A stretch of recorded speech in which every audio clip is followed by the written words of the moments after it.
The war room on the Velkari ship Domination's edge was filled with the soft blue glow of holographic displays. Admiral Thexavara stood at the center, his forearms moving gracefully as he studied the reports floating around him. His species had conquered 47 worlds using the same simple method, and today would be no different. "Show me this. Earth again," he commanded in his deep, rumbling voice. The hologram changed to show a small blue planet orbiting a yellow star. Data streams flowed beside the image.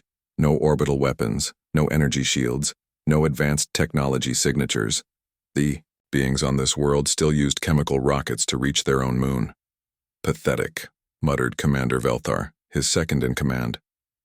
"They barely have space travel. This will be easier than the Centauri colonies." Admiral Thexavara nodded, slowly. The intelligence was clear. Earth's inhabitants had discovered radio waves only recently. Their strongest weapons were simple nuclear devices, toys compared to Velkari plasma cannons. Their military forces carried projectile weapons that fired metal bullets. It was almost insulting to send even a single dreadnought against such primitives. "How many ships will we need?" asked Velthar. "One dreadnought, 2 escort frigates. Standard intimidation formation," Thexavara replied. "We'll park in orbit, demand surrender, destroy one of their cities as demonstration, and they'll submit within hours, just like the others." Far below on Earth, in a bunker deep beneath Sol, Commander Jiwan stared at the same star charts on her screens, but her data showed something very different. The approaching Velkari fleet was exactly what they had been waiting for. "How long until they reach our system?" she asked. Minho looked up from his tactical station. His young face was serious as he ran calculations. 18 hours, Commander. Their hyperspace engines are exactly like the ones we studied from the probe wreckage." Jiwan nodded. 20 years ago, when she was just a child, alien scouts had visited Earth. Most crashed when they tried to land, their pilots unfamiliar with Earth's atmosphere. World governments had covered up the incidents, but her father, General Taman, had secretly recovered the technology. What followed were 2 decades of reverse engineering, improvement, and preparation. "Kyung, status report on the lunar installations," Jiwan ordered. The engineer's fingers danced across her keyboard. "All defense platforms are online and hidden. The mining facility covers are functioning perfectly. Railguns are charged and ready. Particle beam arrays are calibrated." She paused and smiled slightly. "They'll never see it coming." Hana, sitting at the communications station, raised her hand. "Commander, we're receiving the standard Velkari surrender demand. Should I patch it through to the world leaders?" "Not yet," Jiwan said. "Let me hear it first." The alien voice filled the bunker, translated by computers that had spent years learning Velkari language patterns. "Primitive beings of the 3rd planet, you will surrender immediately. We are the Velkari Empire, conquerors of worlds. Resistance is futile. Prepare for occupation." Jiwan almost laughed. If only they knew what humanity had been preparing for the past 20 years. Above-ground world leaders still didn't believe the alien threat was real. They thought the Global Defense Initiative was just another military exercise. Only a handful of people knew the truth about what was really coming. "Commander," Minho said, "long-range sensors show they're following standard Imperial doctrine. Single dreadnought, 2 frigates approaching in intimidation formation. They're not even scanning for hidden installations." "Arrogant," Kyung muttered from her station. "They assume we're helpless because we don't broadcast our weapon signatures." That had been the key to everything. While the Velkari and other galactic civilizations advertised their military might, humanity had learned to hide theirs. Every defense installation looked like something else. Weapon platforms disguised as communication arrays, railgun batteries built into mountains and covered with fake mining equipment, particle beam projectors that appeared to be radio telescopes. General Taman had been smart. Instead of trying to match alien technology, humanity had improved it. Earth's scientists and engineers had taken the recovered Velkari designs and made them better. More efficient power systems, stronger hull materials, faster targeting computers, more accurate weapons. "Sir," Hana interrupted, The Velkari Admiral is demanding to speak with our planetary leaders. Jiwan stood up and straightened her uniform. Put me through. Commander, are you sure? Protocol says to wait for government approval. There's no time for politics, Jiwan replied. Our job is to defend Earth, and that's what we're going to do. The communication channel opened. Admiral Thexvara's image appeared on the main screen, his four eyes studying Jiwan with obvious confusion. You are not what we expected to find, the alien said. Where are your world leaders? I speak for Earth's defense, Jiwan replied calmly. We've received your surrender demand. Our answer is no. Silence filled both the Velkari war room and the Earth bunker. This had never happened before. Primitive worlds always surrendered immediately when they saw Imperial ships. You do not understand, Thexvara said slowly. We have weapons that can destroy your entire planet. Your species uses chemical rockets and metal projectiles. You cannot resist us. We decline your offer, Jiwan repeated. Leave our system immediately. Commander Velthar leaned toward his admiral. Sir, perhaps a demonstration is needed. Should we destroy one of their cities? No, Thexvara said thoughtfully. Something is wrong here. These primitives are too confident. Scan their planet again, full spectrum analysis. The results came back exactly the same as before. No energy shields, no orbital weapons, no advanced technology signatures. Earth looked completely defenseless, but Admiral Thexvara had not survived 47 conquests by ignoring his instincts. Something about this human commander bothered him. Her eyes held no fear, only certainty. It was the look of someone who knew something he didn't. Interesting, he murmured. Very well, human. If you will not surrender, we will destroy your moon as demonstration. Then you will reconsider. The channel closed. In the Sol bunker, alarms began to sound. Jiwan took a deep breath and looked around at her team. Minho was running final calculations on targeting solutions. Kyung was bringing all hidden weapon systems online. Hana was establishing secure communications with defense installations around the globe. This is it, Jiwan announced. 20 years of preparation. Everything depends on the next few minutes. Above Earth, the Velkari dreadnought turned toward Luna and began charging its main plasma cannon. The weapon glowed brighter and brighter as energy flowed into it. In a few moments, it would fire and turn humanity's moon into expanding clouds of dust and rock. Admiral Thexvara watched the charging process with satisfaction. After the demonstration, the humans would understand their situation. Then would come standard occupation protocol. Velkari forces would take control of major cities. The primitive government would surrender. Another world would join the empire. It had worked the same way 47 times before. But as the plasma cannon reached full charge, something happened that had never occurred in any previous conquest. Hidden installations across the lunar surface suddenly came online. What had looked like simple mining equipment began to move and reconfigure. Sir, Commander Velthar shouted. Energy signatures appearing all across their moon. Massive weapons. Platforms emerging from concealment. Admiral Thexvara stared at his displays in shock. Dozens of railgun batteries and particle beam arrays were powering up simultaneously.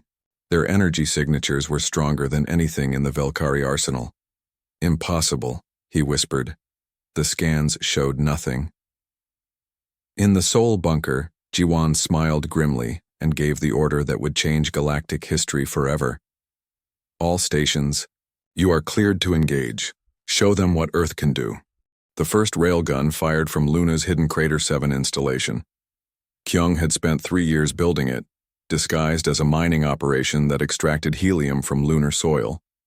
The projectile screamed through space at 30% of light speed, a tungsten rod no bigger than a pencil but carrying the energy of a nuclear bomb. Admiral Thexvara watched his screens in confusion as the projectile struck his lead frigate's shields. The barriers held, as they should against such primitive weapons. But then something impossible happened. Sir, Shield Generator 3 is overloading, Commander Velthar reported. How is that possible? It was just a metal projectile. More railguns opened fire from across Luna's surface. What the Velkari had thought were communication dishes and mining equipment revealed themselves as weapons. platforms. Each shot was precisely aimed, not at random points on the Velkari shields, but at specific weak spots that should have been impossible for humans to know about. In the Soul Bunker, Minho studied his tactical displays with satisfaction. Direct hits on shield generators 4, 7, and 12. Their barrier integrity is dropping fast. How do you know their weak points? Hana asked, amazed at the precision of the attack. 20 years of studying crashed Velkari probes, Minho replied. We know their technology better than they do. That was the truth. When alien scouts had crashed on Earth decades ago, humanity had done more than just reverse engineer the technology. They had improved it. Earth scientists had found flaws in Velkari designs that the aliens themselves had never noticed. Inefficient power distribution, weak points in shield matrices, vulnerable spots in hull plating. The lead Velkari frigate shuddered as more railgun rounds found their targets. Each impact was carefully calculated to cause maximum damage to specific systems. Shield generators overloaded one by one until finally the barriers collapsed entirely. Impossible! Admiral Thexvara shouted. Full evasive maneuvers! Return fire! Immediately! But the frigate never got the chance.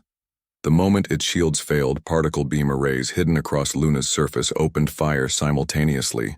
Brilliant streams of energy, far more focused and powerful than anything in the Velkari arsenal, sliced through the ship's hull like it was made of paper.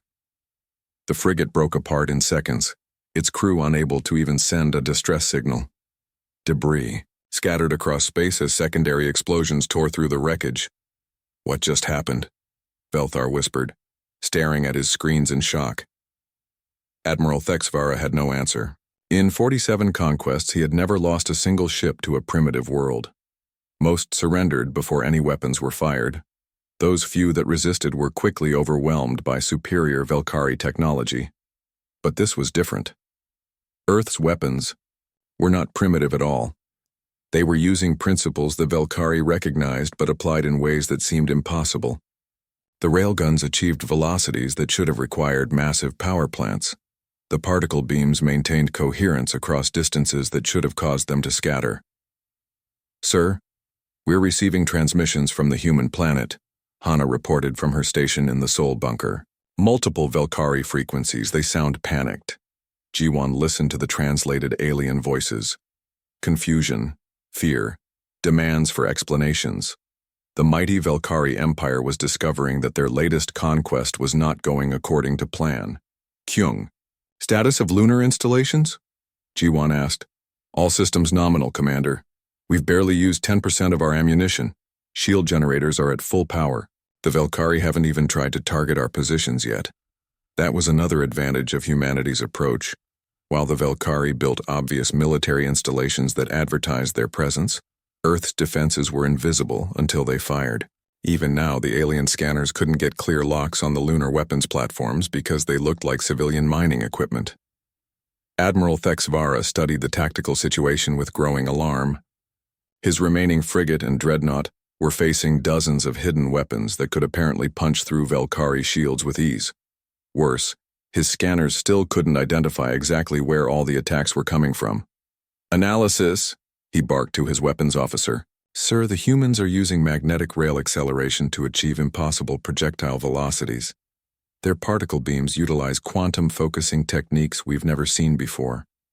The targeting precision suggests computer systems far more advanced than their technology level should allow. That's impossible. Our intelligence clearly showed they were primitives. Perhaps, the weapons officer said carefully. Our intelligence was wrong. On Luna, Engineer Kyung was already preparing the second phase of humanity's defense. The railguns and particle beams were just the beginning. Hidden beneath what looked like a solar power station, her masterpiece waited for activation. Commander. G1, she reported. The quantum disruptor array is ready for testing. G1 smiled grimly. The quantum disruptor was humanity's greatest innovation, built from studying alien technology but using principles the Velkari had never imagined. Instead of overwhelming enemy shields with brute force, it would simply turn them off by disrupting the quantum fields that held them together. Not yet, G1 replied. Let them try to adapt first. I want to see what they're really capable of. Admiral Thexvara was asking himself the same question about the humans. He ordered his remaining ships to spread out and begin bombardment of the lunar surface. If he couldn't locate the hidden weapons precisely, he would simply destroy everything. The dreadnought's main guns opened fire, sending streams of plasma toward Luna's surface. The energy beams were powerful enough to melt rock and vaporize any normal installation. But Kyung had planned for this too. The lunar weapons platforms weren't just hidden, they were heavily shielded. As Valkyrie plasma struck the moon, it encountered barriers that absorbed and redirected the energy. What should have been devastating attacks simply scattered harmlessly across defensive fields. "Sir," Velthar reported in amazement, "our weapons are having no effect. They have some kind of shielding technology protecting their installations." Scan. The shield frequencies find a way to penetrate them. But the scanning revealed another shock. Earth's shields weren't just deflecting Valkyrie weapons. They were studying them. Advanced sensors built into the defensive barriers were analyzing every aspect of the alien energy signatures, learning how to counter them more effectively. In Seoul, Minho watched the data flowing from Luna's sensors. "Commander, we now have complete analysis of their weapon systems. Power frequencies, beam modulation, targeting algorithms, everything." "Excellent," Ji-won replied. "Now show them what we've learned." The lunar installation suddenly changed their firing patterns. Instead of using standard targeting solutions, they began to predict exactly where the Valkyrie ships would move next. Railgun rounds arrived at locations the alien vessels were heading toward, forcing them into defensive positions. More importantly, the particle beam arrays began to modulate their frequencies to match Valkyrie shield harmonics. Instead of trying to overwhelm the barriers with power, they simply slipped through them like they weren't there. The second frigate's shields failed without any visible impact. The alien crew had seconds to wonder what happened before precisely. Aimed energy beams cut through their ship's vital systems. Life support failed. Navigation went offline. Weapon systems overloaded. The frigate drifted helplessly, its crew trapped in a powerless hull. Admiral Thexvara found himself alone, his entire escort destroyed in minutes by an enemy that shouldn't exist. His dreadnought was powerful enough to destroy planets, but against these impossible humans it felt fragile and exposed. "Sir," Commander Velthar said quietly, "perhaps we should withdraw and request reinforcements." For the first time in his long military career, Admiral Thexvara considered retreat. But the Empire did not accept failure. If he returned without conquering this world, he would face questions he couldn't answer. No, he decided. Charge the planet killer weapon. If we cannot occupy this world, we will destroy it entirely. The dreadnought's massive main gun began to glow as incredible energies built up within its core. The weapon was designed to crack continents and boil oceans. No planetary shield could withstand its full power. In the Sol bunker, alarms began to sound as sensors detected the charging process. "Commander," Minho reported grimly, "they're powering up their planet killer. 30 seconds until it reaches full charge." Ji-won looked around at her team. Kyung was ready at her engineering station. Hana had communications locked onto defense installations across the globe. Minho had targeting solutions calculated for dozens of scenarios. Ji-won looked at the countdown timer on her screen. 29 seconds until the Valkyrie planet killer weapon would be fully charged. 29 seconds to save every human being alive. "Activate Protocol 7, she commanded. Across Earth's surface, installations that had remained hidden for 20 years suddenly came online. What looked like ordinary cities began to transform. Building facades slid away to reveal massive weapon batteries. Skyscrapers that seemed to reach toward the sky for beauty actually reached toward space for war. In New York, the structure everyone thought was just another office building revealed its true purpose. The walls fell away to show a railgun, the size of a city block. In Tokyo, what appeared to be a communications tower began to glow with the energy of a particle cannon. In London, a supposed research facility opened to expose missile launchers loaded with warheads that used technology the Valkyrie Empire had never seen. "My God," Hana whispered as she watched the displays. "The entire planet is a weapon." General Taeman's vision was finally revealed. For 20 years, Humanity had been preparing for this exact moment. Not just building weapons, but building them everywhere. Every major city, every mountain range, every artificial island, all of it designed to look innocent while hiding humanity's true defensive power. Admiral Thexavara watched his sensors with growing horror as energy signatures appeared across the entire planet.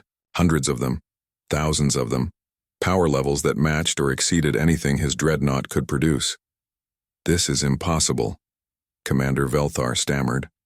"Our scans showed nothing. Nothing at all." "Somehow they hid it," Thexavara replied, his voice tight with fear. "All of it. The entire planet is armed." The first weapons to fire were the orbital satellites. What every galactic civilization had assumed were simple communication arrays suddenly revealed their true nature. Kyung had spent years designing them to look harmless while concealing devastating firepower. "Orbital ring network is online," she reported from Seoul, reconfiguring from communications mode to combat mode. Around Earth's orbit, thousands of satellites began to move and change shape. Solar panels folded back to reveal weapon mounts. Communication dishes transformed into targeting arrays. Antenna arrays became railgun barrels. The satellites moved into precise formations, creating interlocking fields of fire that covered every possible approach to Earth. Their targeting computers linked together into a single network that calculated solutions faster than any Velkari system could match. "Firing," Kyung announced. The satellites fired simultaneously. Thousands of railgun rounds and particle beams created a coordinated strike pattern that overwhelmed Admiral Thexavara's sensors. His dreadnought's shields tried to adapt, but the incoming fire was too diverse, too precisely aimed, and too overwhelming. But the orbital strike was just the beginning. "Ground installations, you are cleared to fire," Jiwon commanded. Minho coordinated the planetary assault from his tactical station. Every continent joined the battle at once. Mountain ranges across Asia opened to reveal railgun batteries that had been carved directly into the rock. Arctic ice stations that seemed to study climate actually studied the best angles for orbital bombardment. The Sahara Desert, which appeared empty to alien scanners, contained enough hidden weapons to arm an entire fleet. Installations built under the sand and powered by secret fusion reactors all aimed at the sky and waiting for this moment. "Multiple launches from North America," Minho reported. "Electromagnetic pulse missiles are away." These weren't ordinary missiles. Earth's engineers had taken Velkari technology and improved it beyond recognition. Instead of simple explosives, they carried payloads designed to disrupt alien systems in ways the Empire had never encountered. The missiles reached the dreadnought in seconds, their electromagnetic pulses targeting specific frequencies in Velkari technology. Shield generators began to malfunction as their control systems received conflicting signals. Weapon arrays powered down as their targeting computers crashed. Admiral Thexavara felt his mighty ship shuddering around him as system after system began to fail. "What are they doing to us?" "Electronic warfare on a scale I've never seen," his communications officer reported. "They're not just jamming our systems, they're taking control of them." That was exactly what was happening. Hana had spent years studying captured Velkari computers, learning their programming languages and security protocols.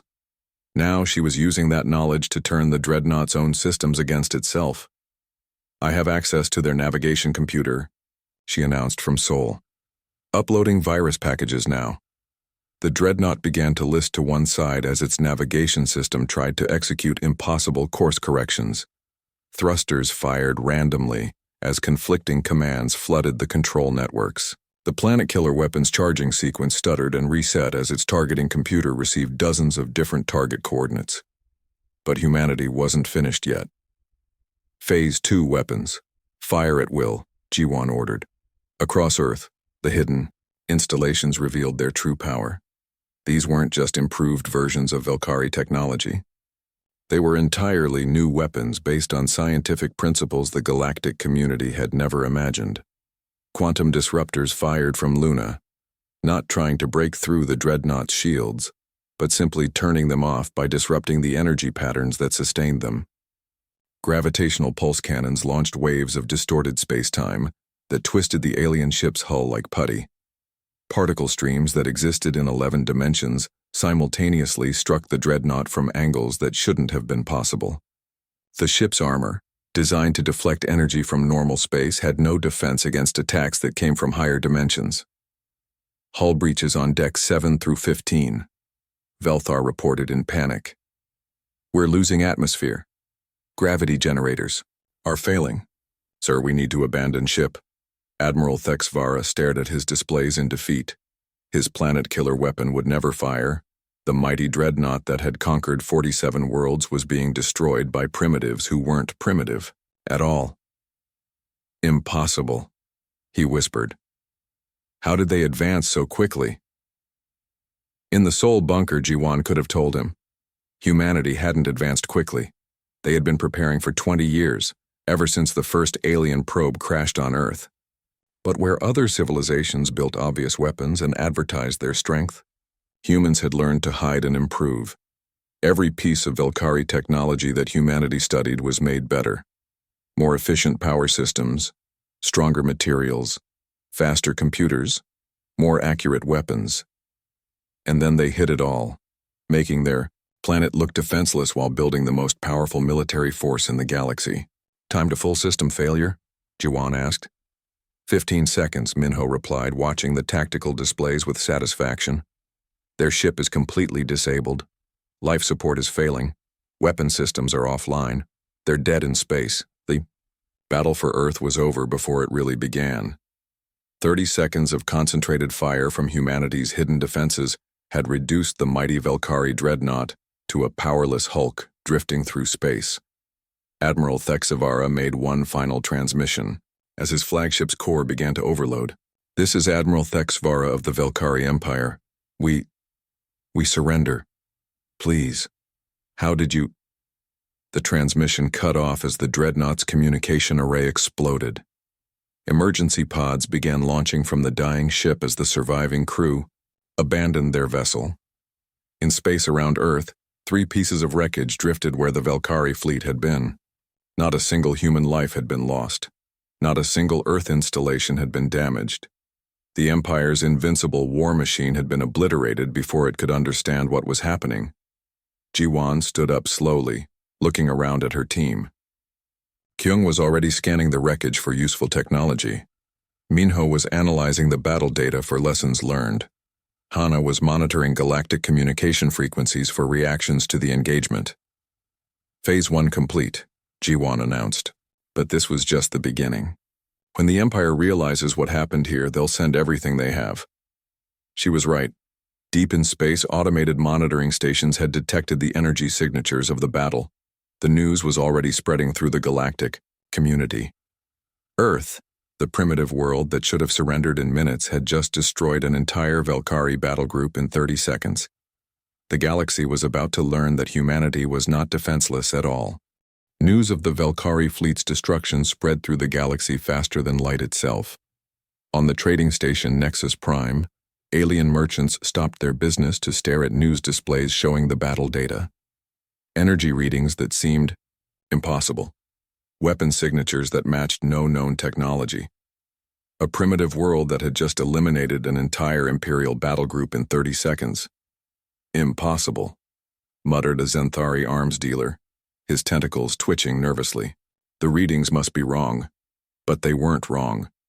Every monitoring station within 100 light-years had detected the same thing. Earth, a world that appeared to have no defenses at all, had revealed weapons more powerful than anything the galaxy had seen.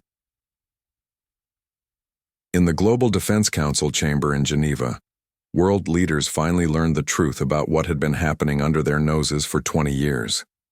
Jiwan stood before the emergency assembly, still wearing her uniform, from the command bunker. For 2 decades, the Global Defense Initiative has been preparing for this day, she explained to the shocked faces around her. Using technology recovered from crashed alien probes, we built a planetary defense network that has no equal in the galaxy. President Chen of the Asian Federation raised her hand. Commander Jiwan, are you telling us that our cities have been hiding weapons all this time? Not hiding, Jiwan corrected. Protecting. Every installation was designed to appear as civilian infrastructure while serving a defensive purpose. The Aliens never suspected because they couldn't imagine a species that would choose to appear weak while becoming strong. General Taman stepped forward, his aged face serious. The deception was necessary. If the galaxy had known humanity's true capabilities, they would have destroyed us before we were ready. The revelation changed everything. Earth's leaders realized they were no longer governing an isolated world, but a potential galactic superpower. But with that power came responsibility and danger. In the Sol command bunker, Kyung was analyzing the wreckage of the Velkari ships with growing excitement. "Commander, their technology is actually inferior to what we built. Our weapons are more efficient, our shields are stronger, and our computers are faster." "How is that possible?" Minho asked. "They've had space travel for thousands of years." "That's exactly why," Kyung replied. "They stopped innovating. They found designs that worked and used them forever. We took their technology and made it better, because we had to." The truth was that humanity's isolation had been an advantage, while galactic civilizations used standardized technology that everyone understood. Earth had developed unique solutions to common problems. Human engineers thought differently, approaching challenges from angles that alien minds had never considered. Hana looked up from her communications station. "Commander, we're receiving transmissions from across the galaxy. The Zephyrian Republic is requesting diplomatic contact. The hegemony of worlds is asking about trade agreements. And," she paused, "the Velkari Empire is assembling a massive fleet, 200 ships heading for Earth." Jiwan had expected this. The Empire couldn't allow the destruction of their fleet to go unanswered. If Earth was left unpunished, other worlds might rebel. But she also knew something the Velkari didn't. Humanity was ready for them. "What's our fleet status?" she asked. "General," Taman smiled grimly. "Ready for deployment. The shipyards in the Kuiper Belt have been operational for 15 years. We have vessels the galaxy has never seen." The Kuiper Belt shipyards were humanity's greatest secret.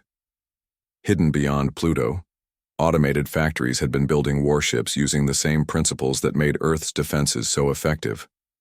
Ships that appeared simple while concealing revolutionary technology. Meanwhile, on the Velkari homeworld of Veltar, Grand Admiral Zexthul studied the battle reports with growing alarm. The destruction of Admiral Thexvara's fleet wasn't just a military defeat. It was proof that the Empire's understanding of galactic warfare was completely wrong. "How many ships do we need to destroy this human world?" he asked his tactical staff. "Unknown, sir," replied his chief strategist. "Their weapons appear to be superior to ours in every category. Standard fleet doctrine may not be effective." "Then, we'll use overwhelming numbers. 200 ships should be sufficient to destroy any defense they can mount." But even as Grand Admiral Zexthul prepared his massive armada, other galactic powers were reconsidering their positions. The Zephyrian Republic, longtime enemies of the Velkari Empire, saw an opportunity in humanity's unexpected strength. Ambassador Keth Lin of the Zephyrian Republic stood before her government's High Council. "These humans have demonstrated military capabilities that exceed anything in our databases. If we can form an alliance with them, we could finally challenge Velkari dominance." Similar conversations were happening across the galaxy. The hegemony of worlds wanted to acquire human technology. The Centauri Consortium saw opportunities for profitable trade. The Independent Worlds Assembly hoped Earth might protect them from imperial expansion. But not everyone saw humanity's rise as positive. The Draconis Collective, known for their military might, viewed Earth as a potential threat that needed to be eliminated before it could challenge their power. In the Sol bunker, Jiwan faced a critical decision. Multiple alien governments were requesting contact, offering everything from military alliances to trade agreements. But accepting any of these offers would reveal more about humanity's capabilities and potentially eliminate their greatest advantage: surprise. "Recommendations?" she asked her staff. Minho pulled up strategic analyses on his displays. "The Velkari fleet will arrive in 6 days. We could accept alliance with the Zephyrian Republic and gain additional firepower for the battle. But that means sharing our technology," Kyung pointed out. "Once other species know how our weapons work, they can develop counters." Hana had been monitoring communications across multiple star systems. "Commander, there's something else. Long-range sensors are detecting movement from the Draconis Collective. They're mobilizing their fleets as well." The situation was becoming more complex by the hour. Earth faced not just the Velkari Empire's revenge, but potentially a galaxy-wide reaction to humanity's sudden emergence as a military power. General Taman studied the tactical situation with the experience of decades in military planning. "We have two choices. We can try to hide again, pretend the defeat of the Velkari fleet was a fluke and hope the galaxy ignores us. Or we can embrace our position and show them that humanity is not to be underestimated." Jiwan knew he was right. There was no going back to hiding now. The galaxy knew Earth was dangerous. The only question was whether humanity would be feared or respected. "What about the orbital installations around other star systems?" she asked. General Taman smiled. "Fully operational. We've been building them for 10 years, disguised as deep space research stations. If the galaxy wants to test humanity's resolve, they'll discover we've been preparing for that too." The truth was even more remarkable than the galaxy suspected. Earth's defenses were just the beginning of humanity's military network. Secret installations throughout the solar system and beyond were ready to support Earth's forces in galactic warfare. "Commander," Hana reported. "Priority message from the Galactic Assembly. They're offering Earth membership and protection from Imperial retaliation in exchange for sharing our defensive technologies." It was the moment of decision. Humanity could join the galactic community as equals, but the cost would be revealing, the secrets that had saved them. Or they could face the coming storm alone, trusting in their technological superiority and careful preparation. Jiwan looked around at her team. These were the people who had helped prepare humanity for this moment. Now they would help decide Earth's future in a galaxy that would never be the same. Open a channel to all galactic governments, she decided. It's time they learned what humanity is really capable of. Earth's response to the approaching Velkari armada surprised every government in the galaxy. Instead of preparing defensive positions or requesting help from potential allies, humanity announced something that seemed impossible. They would carry the fight to the enemy. "This is Commander Jiwan of the Terran Defense Forces." Her message broadcast across all galactic communication networks. "To the Velkari Empire and any other power considering hostile action against Earth, we do not hide behind walls and wait for attack. We prefer to end threats before they reach our home." Grand Admiral Zexthul received the transmission aboard his flagship Imperial Dominance and laughed. "Primitives threatening the Empire? These humans clearly don't understand the forces arrayed against them." His armada was the largest fleet assembled in Velkari history. 200 warships including 12 dreadnoughts, 60 heavy cruisers, and over 100 escort vessels. Enough firepower to destroy entire star systems. No single world could stand against such might. But humanity wasn't a single world anymore. In the Kuiper Belt beyond Pluto's orbit, installations that had appeared to be research stations for 15 years revealed their true purpose. Massive shipyards built into asteroids opened their hidden bays. Automated factories that had been constructing vessels in secret for over a decade launched their completed products into space. The human fleet that emerged was unlike anything the galaxy had ever seen. Ships that seemed simple and functional, but concealed revolutionary technology. Vessels designed from the ground up using principles that galactic civilizations had never imagined. Kyung commanded the flagship Soul's Pride from her captain's chair, surrounded by displays showing systems the Velkari couldn't even detect. "All vessels report ready for hyperspace transition. Quantum drives are charged and standing by." General Taman, now serving as Fleet Admiral, studied the tactical situation from the Fleet Command Center. "How long to intercept the Velkari armada?" 18 hours using our hyperspace drives, Minho replied from his navigation station. "They're still 3 days out using conventional faster-than-light travel." That was humanity's first advantage. While galactic civilizations used hyperspace engines that followed predictable routes through higher dimensions, Earth scientists had developed quantum drives that could create their own pathways through space-time. Human ships could arrive, anywhere, anytime, without warning. The human fleet consisted of only 30 vessels, a tiny force compared to the massive Velkari armada. But each ship carried weapons and defenses that had never been tested in galactic warfare. Technologies that existed in multiple dimensions simultaneously. Armor that adapted to incoming attacks. Computers that thought faster than any alien artificial intelligence. Jump initiation in 60 seconds, Kyung announced. All crews prepare for quantum transition. Across the human fleet, crews that had trained in secret for years prepared for their first real battle. They were soldiers, engineers, and scientists who had spent their lives preparing for this moment. Now they would show the galaxy what humanity could accomplish when given time to prepare. The quantum drives engaged simultaneously, tearing holes in space-time itself. The human fleet vanished from the solar system and reappeared halfway to the Velkari armada, arriving through methods that bypassed every detection system the Empire possessed. Grand Admiral Zexthul was reviewing battle plans when his sensors suddenly detected 30 unknown ships appearing directly ahead of his fleet. The vessels were small compared to Velkari dreadnoughts, but their energy signatures were unlike anything in Imperial databases. "Where did they come from?" he demanded. "Unknown, sir," his sensor officer replied. "They simply appeared. No hyperspace, wake, no transition signatures. It's as if they materialized from nothing."